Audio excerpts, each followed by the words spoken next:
Hey future hackers, welcome back to the channel. Today we are diving into a fun spooky challenge from HackTheBox called Spookifier. This one's labeled as easy and it's a great example of a web vulnerability called server-side template injection or SSTI for short. Let's break it down step by step and find the flag together. Ready? Let's go. When you visit uh, the web app, it shows a simple text box. You type your name and voila!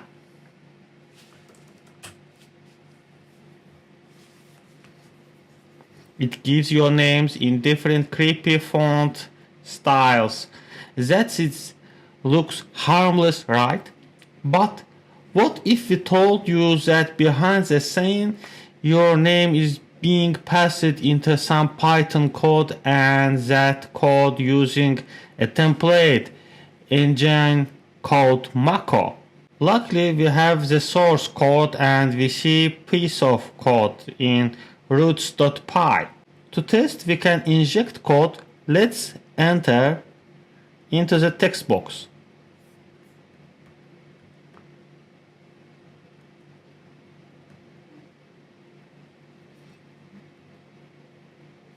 If we see the number 49 appear in the output, it means the template engine actually evaluated the mass. That's SSTI in action. Now we know it's vulnerable. We can go for something more powerful.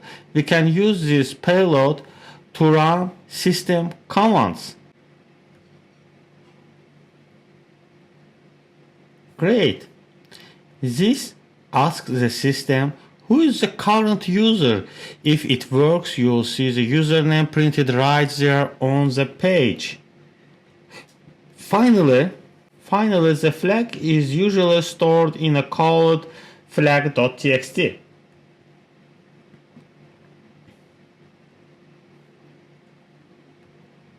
So we change our payload like this. Boom.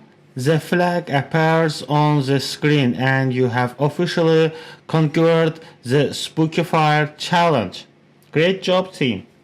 You just learned how server-side template injection works and how to exploit it using the Mako engine in Python. If you want more CTF walkthroughs like this explained the easy way, don't forget to like, subscribe and hit that bell.